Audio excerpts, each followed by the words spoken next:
Alors dans cette vidéo, on va voir comment on peut résoudre sur moins pi, donc sur cet intervalle, les équations suivantes. Donc il y a 6 petites équations à résoudre. Donc le but, ça va être à chaque fois de trouver les x de l'intervalle moins pi, qui conviennent pour chaque condition. Donc par exemple pour la première, les angles pour lesquels le cosinus vaut moins racine de 3 sur 2, sachant que mon angle, sa mesure, doit être entre moins pi et pi. C'est parti pour la première. On va donc chercher les x appartenant à l'intervalle moins pi, dont le cosinus vaut moins racine de 3 sur 2. C'est parti.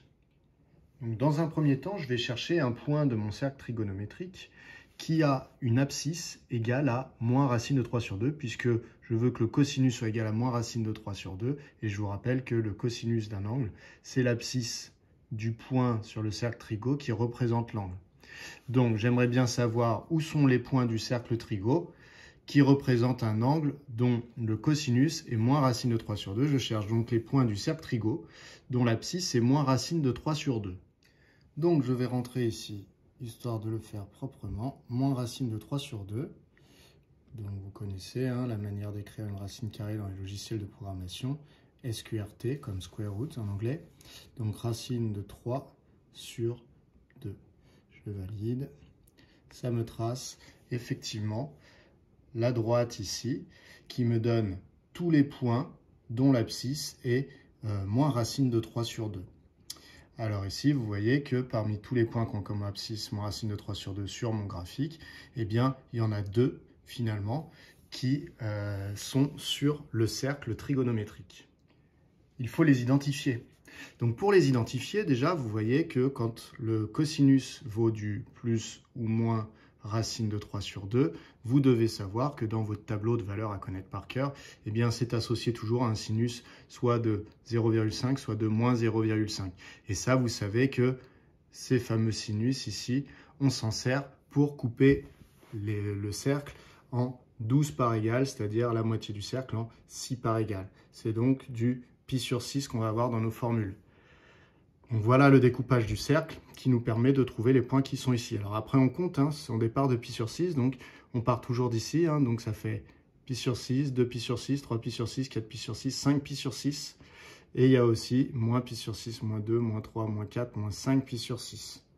Donc ici, j'ai deux solutions sur l'intervalle moins pi, qui sont moins 5 pi sur 6 et 5 pi sur 6. Il ne me reste plus qu'à le noter sur mon cahier.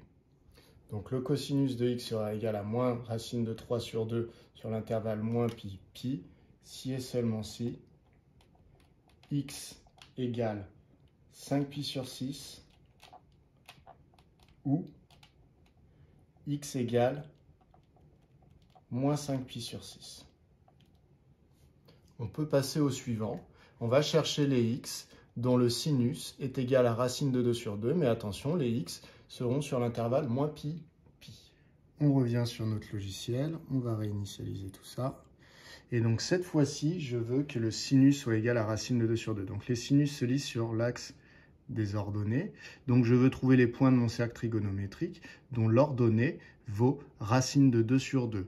Donc racine de 2 sur 2, ça à peu près par là. Donc on va tracer la droite qui va nous donner les deux points du cercle dont l'ordonnée est racine de 2 sur 2. Donc cette fois-ci, je vais remplir mon sinus. Racine de 2 sur 2. Je valide. J'obtiens donc voilà, cette droite-là qui me dit que sur le cercle, il y a ce point-là et celui-là qui ont comme sinus racine de 2 sur 2.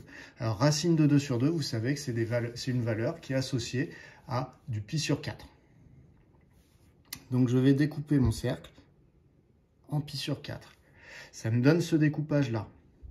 Ce découpage-là, du coup, je vois que finalement, il y a deux points du cercle qui me plaisent. C'est le point qui représente pi sur 4 et le point qui représente 1, 2, 3 pi sur 4.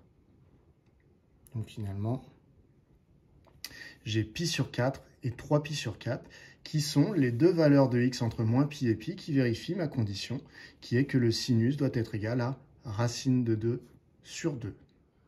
Je peux donc écrire que sinus de x égale racine de 2 sur 2 si et seulement si x égale pi sur 4 ou x égale 3 pi sur 4.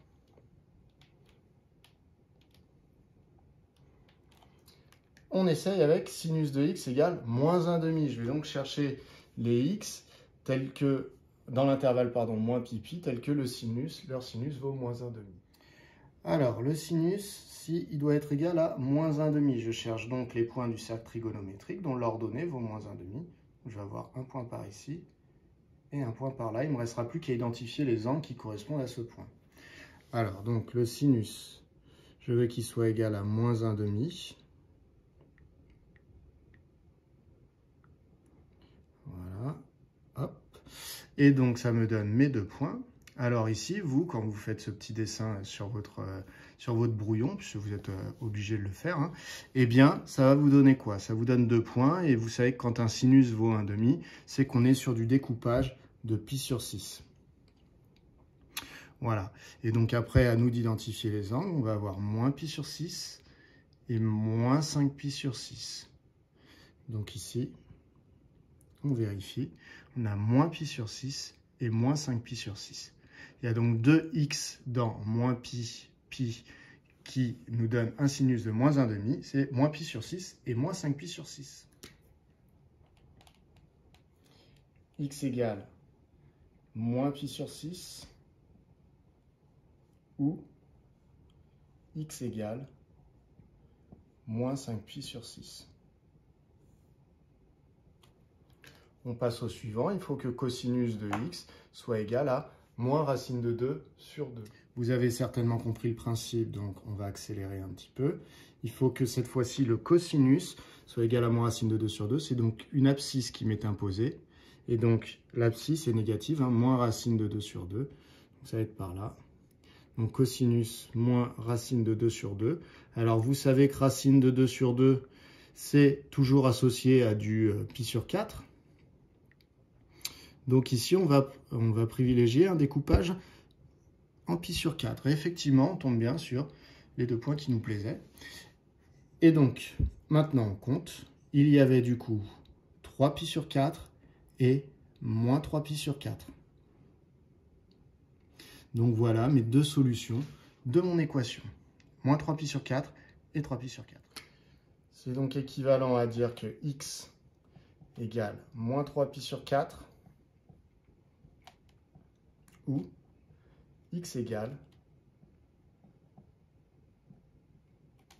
3 pi sur 4. On passe à celle-là. Cosinus de x, cette fois-ci, doit être égal à moins 1/2. Je réinitialise. Cette fois-ci, le cosinus de x ne devra pas être égal à moins racine de 2 sur 2, mais à moins 1/2. Donc vous savez que quand il y a un cosinus qui vaut plus ou moins moins 1/2, c'est que le découpage, c'était en pi sur 3. Donc, on va tracer notre droite. Moins 1/2.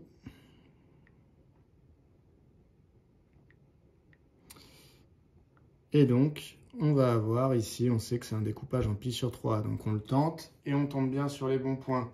Et donc, on va avoir comme solution 2 pi sur 3 et moins 2 pi sur 3. Voilà, 2 pi sur 3 et moins 2 pi sur 3. Donc, c'est équivalent à x égale 2 pi sur 3 ou x égale moins 2 pi sur 3. Le dernier, cette fois-ci, on cherche quand est-ce que le sinus de x est égal à moins 1. Je réinitialise. Le sinus de x doit être égal à moins 1. Donc ça veut dire qu'ici, ça va être facile, hein. C'est que l'ordonnée, elle doit être là, en réalité. Voilà. Donc en fait, il va y avoir qu'un seul point du cercle, hein.